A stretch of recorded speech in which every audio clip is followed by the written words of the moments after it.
नमस्कार साथियों, Pallavi coaching classes में आपका स्वागत है। हम पढ़ रहे हैं सीटेट एग्ज़ाम के लिए साइकोलॉजी यानी कि बाल विकास एवं शिक्षा शास्त्र से संबंधित महत्वपूर्ण प्रश्नों की कक्षाएं अपनी चल रही थी। इसके अंतर्गत अपनी 6 वीडियो हो चुकी थी, आज अपनी 7वीं वीडियो है।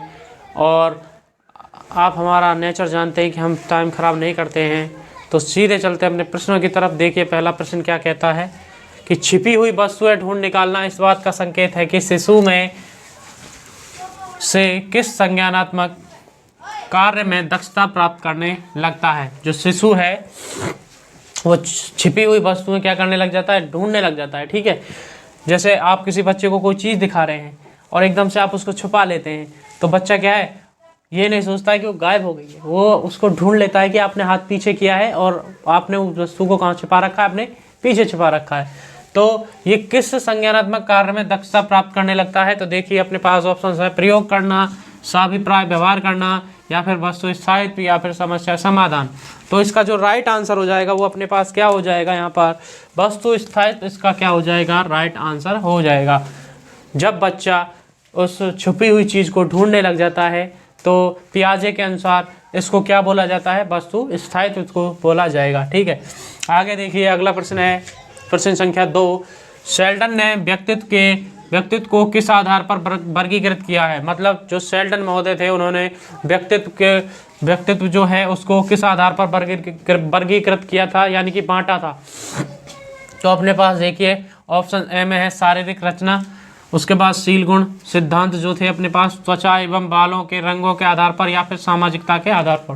जो शेल्डन महोदय थे उन्होंने जो व्यक्तित्व के जो भाग बांटे थे वो बांटे थे अपने पास शारीरिक रचना के आधार पर। किस पे बांटे थे, शारीरिक रचना के आधार पर। ठीक है, आगे चलते हैं अगले प्रश्न की तरफ। अगला प्रश्न क्या कहता है, बालक का चिंतन किसके द्वारा प्रदर्शित नहीं होता है। जो बालक का जो चिंतन है वो किसके द्वारा प्रदर्शित नहीं होता है। तो यहाँ देखिए आत्म केंद्रिता, सजीवतावाद, यथार्थवाद या वैयक्तिकवाद। तो अपना पास इसका जो राइट आंसर हो जाएगा, जो बालक का चिंतन है वो आत्म केंद्रित होता है, सजीवतावाद होता है, यथार्थवाद होता है, लेकिन वैयक्तिकवाद नहीं होता है। जो बालक है वो एक आत्मकेंद्रता के अंदर सोच सकता है, सजीवता के बारे में सोच सकता है, यथार्थवाद के बारे में सोच सकता है, लेकिन वैयक्तिकवाद के बारे में नहीं सोच सकता है। अगले चलते हैं अगले प्रश्न की तरफ, प्रश्न संख्या 4 की तरफ। देखिए पलायन की मूल प्रवृत्ति से निम्न में से कौन सा संवेग संबंधित है। जो पलायन होता है, ठीक है, पलायन की जो मूल प्रवृत्ति है उनमें से कौन सा संवेग इससे संबंधित है। तो अपने पास ऑप्शन में है देखिए क्रोध, उसके बाद है दुख, उसके बाद है भय, उसके बाद है आश्चर्य। पलायन का जो संवेग होता है वो शायद भय से संबंधित होता है। किससे संबंधित होता है, भय से संबंधित। तो यहाँ अपना जो राइट आंसर हो जाएगा भय हो जाएगा। और ये 14 संवेग बताए थे, किसने बताए थे, आप हमें कमेंट करके बताएंगे। 14 संवेग दिए थे जिन्होंने। अब चलते हैं अगले प्रश्न की तरह, प्रश्न संख्या 5। ईमानदारी के मूल्यांकन के लिए एक अध्यापक कृत्रिम वातावरण सृजित करता है। मतलब एक ईमानदारी का एक अध्यापक क्या लेना चाह रहा है, मूल्यांकन लेना चाह रहा है, और वह बच्चों के लिए कक्षा में एक कृत्रिम वातावरण का क्या कर रहा है, निर्माण कर रहा है, सृजित कर रहा है, जहां बालक पैसा चुरा सकता है। यह उदाहरण है। मतलब वो अध्यापक जो है पैसे रख देता है और देखना चाहता है कि कौन सा बालक है जो ईमानदारी का परिचय देगा और कौन सा बालक उन पैसों को चुरा लेगा। तो यहाँ पर देखिए ये जो ऑप्शन है अपने पास, पहला है प्रक्षेपण परीक्षण का, उसके बाद दूसरा है पारिस्थितिकी वातावरण का, उसके बाद अवलोकन विधि का, उसके बाद खेल विधि का। तो यहाँ पर जो अध्यापक है वो किसका निर्माण कर रहा है, पारिस्थितिकी वातावरण का यहाँ पर निर्माण कर रहा है। तो ये किससे संबंधित होगा, परिस्थिति से संबंधित हो जाएगा। यहाँ पर आगे चलते हैं, प्रतिभाशाली बालकों में निम्न विशेषता होती है। जो प्रतिभाशाली बालक होते हैं उनमें से इनमें से निम्न में से कौन सी विशेषता होगी। तो यहाँ देखिए अधिक महत्वाकांक्षा, बुद्धि लब्धि 110, विस्तृत शब्दकोश और उपरोक्त सभी। तो यहाँ देखिए जो प्रतिभाशाली बच्चे होते हैं उनकी बुद्धि लब्धि 110 नहीं होती है, विस्तृत शब्दकोश भी उनका नहीं होता, और रट के काम चलाते हैं ज़्यादातर, आप जानते हैं इस बारे में। तो अपने पास यहाँ पर क्या आ जाएगा, अधिक महत्वाकांक्षा इसका राइट आंसर हो जाता है। अब चलते हैं अपने अगले प्रश्नों की तरफ। अगला प्रश्न देखिए, बच्चे जैसा व्यवहार करना एक उदाहरण है। तो जब बड़ा आदमी एक बच्चे जैसा व्यवहार करता है तो ये किसका उदाहरण होगा। यहाँ पर देखिए युक्तिकरण का, प्रतिगमन का, प्रक्षेपण का या विस्थापन का। तो इसका जो राइट आंसर हो जाएगा अपने पास, इसका राइट आंसर क्या होगा, प्रतिगमन। कि उस व्यक्ति ने क्या किया है, प्रतिगमन किया है अपने अंदर, जिस वजह से वो किस तरह से व्यवहार कर रहा है, बच्चे जैसा व्यवहार कर रहा है। आगे देखिए, निम्न में से कौन सा चोरी का कारण नहीं हो सकता।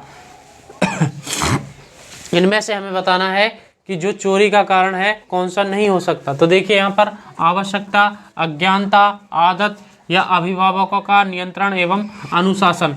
तो इसमें जो राइट आंसर हो जाएगा अपने पास वो हो जाएगा अभिभावकों का नियंत्रण एवं अनुशासन जो होता है उसमें बच्चा चोरी करना नहीं सीखता है। बाकी आवश्यकता के अंदर भी इंसान चोरी कर लेता है, अज्ञानता के कारण भी इंसान चोरी कर लेता है, और आदत भी होती है कुछ लोगों की चुराने की। ठीक है, आगे देखिए, बुलिमिया है।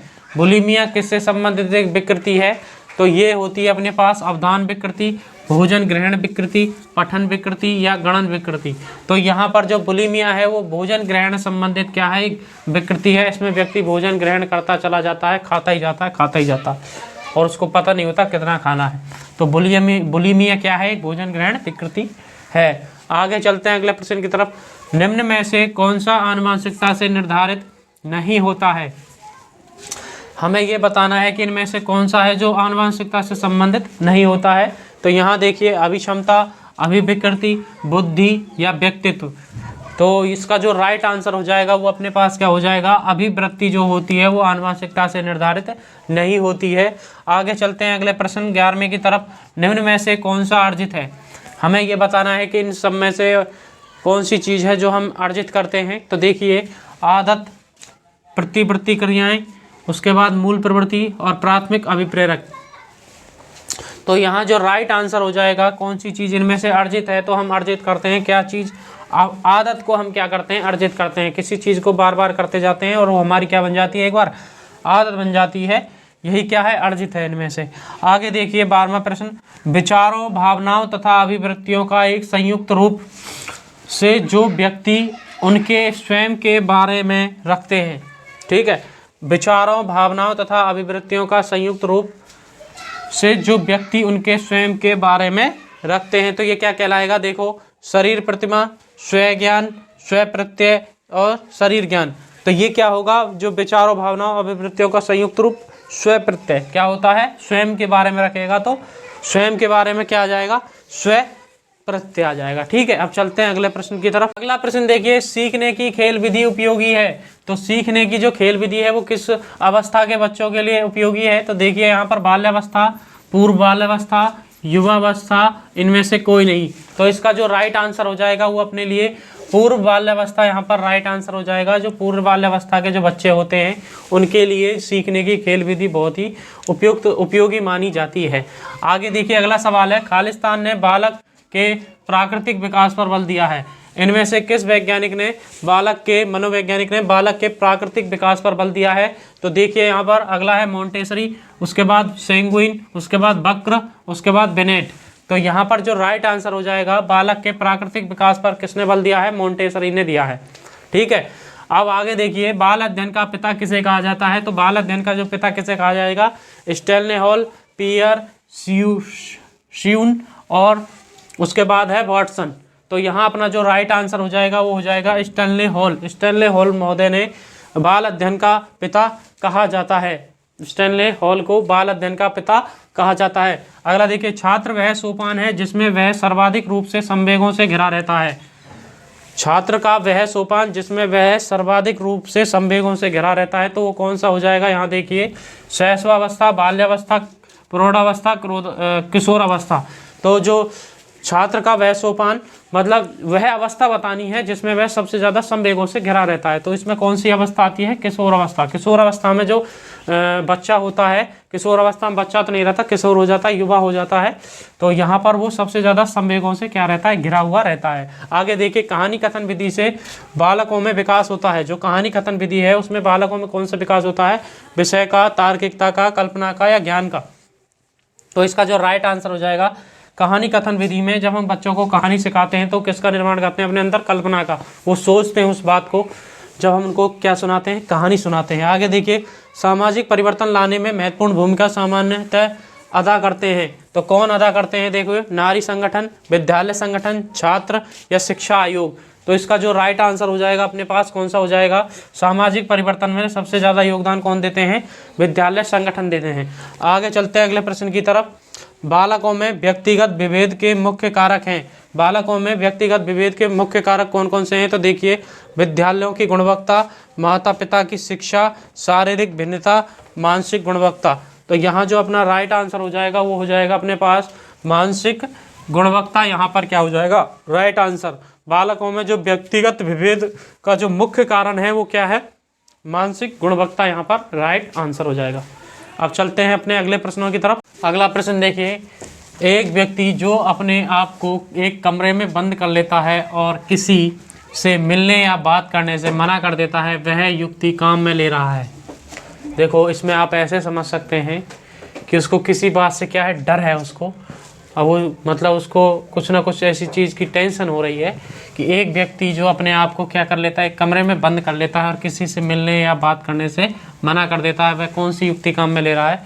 तो यहाँ अपन देख सकते हैं विस्थापन है, तार्किकीकरण है, प्रक्षेपण है और पलायन है। इनमें से वह कौन सी युक्ति काम में ले रहा है। तो आप जानते हैं जब किसी को कोई चीज़ डर होती है तो कौन सा संवेग निकलता है, पलायन, दुख, भय, डर, है ना। इस प्रकार से हम यहाँ पर कर सकते हैं कि ये क्या हो रहा है, वह युक्ति कौन सी काम में ले रहा है, पलायन युक्ति काम में ले रहा है। वह सबसे क्या हो रहा है, छुप रहा है। आगे देखिए, सामूहिक अचेतन का संप्रत्यय किसने दिया। जो सामूहिक जो अचेतन है उसका संप्रत्यय देने वाले फ्राइड है, एल्डर है, युंग है या हार्नी है। तो इसका जो राइट आंसर हो जाएगा वो हो जाएगा युंग। युंग महोदय ने सामूहिक अचेतन का क्या दिया था, संप्रत्यय दिया था। आगे देखिए, निम्न में से किसका कोई जैविकीय आधार नहीं है। क्या नहीं है, जैविकीय आधार। तो भूख, प्यास, काम, संबंधन। तो इसका जो राइट आंसर हो जाएगा अपने पास क्या हो जाएगा, संबंधन। संबंधन यहाँ पर क्या हो जाएगा, इसका राइट आंसर हो जाएगा भूख, प्यास, काम, ये सभी कैसे हैं, जैविकीय हैं, जबकि संबंधन क्या है, ये दो के माध्यम से होगा। ठीक है। आगे देखिए, किस प्रकार के तर्क में एक व्यक्ति विशिष्ट तथ्यों से सामान्य निष्कर्षों की ओर बढ़ता है। विशिष्ट तथ्यों से किसकी ओर बढ़ रहा है, वो सामान्य तथ्यों की ओर बढ़ रहा है। तो देखिए वहाँ पर अपने पास आगमनात्मक है, निगमनात्मक है और उपयुक्त दोनों है और इनमें से कोई नहीं। तो विशिष्ट तथ्यों यानी कि वो उदाहरणों को काम में ले रहा है। जब कोई व्यक्ति उदाहरण काम में लेके नियमों की तरफ पहुंच जाए, सामान्य नियम निष्कर्ष निकाल ले, तो उसको हम कहते हैं आगमनात्मक। क्या कहते हैं, आगमनात्मक तर्क की ओर वो बढ़ रहा है। आगे देखिए, वंशानुक्रम से संबंधित प्रयोग चूहों पर किसने किया था। तो चूहों पर किसने किया था, तो इसका जो राइट आंसर हो जाएगा वो हो जाएगा पावलाव महोदय ने। किसने किए थे, वंशानुक्रम से संबंधित प्रयोग चूहों पर किसने किए थे, पावलाव ने किए थे। अगला प्रश्न, बुद्धि के क्रियात्मक परीक्षण में उपयोगी हैं। बुद्धि के जो क्रियात्मक परीक्षण हैं वो किस में उपयोगी हैं, किसके लिए उपयोगी हैं, बालकों के लिए, गूंगे बहरों के लिए, निरक्षरों के लिए या सभी के लिए। तो इसका जो राइट आंसर हो जाएगा, बुद्धि के क्रियात्मक परीक्षण निरक्षरों के लिए क्या होते हैं, उपयोगी साबित होते हैं। तो ये थे हमारे आज के प्रश्न। आशा करता हूँ आपको समझ में आ गए होंगे। अगर आपको हमारी वीडियो अच्छी लग रही है तो इसे अपने दोस्तों के साथ शेयर कर दीजिए जो सीटेट की तैयारी कर रहे हैं। 21 जनवरी को आपका पेपर है। और साथ के साथ हमारी वीडियो को लाइक कर दीजिए और चैनल को सब्सक्राइब कर दीजिए। धन्यवाद।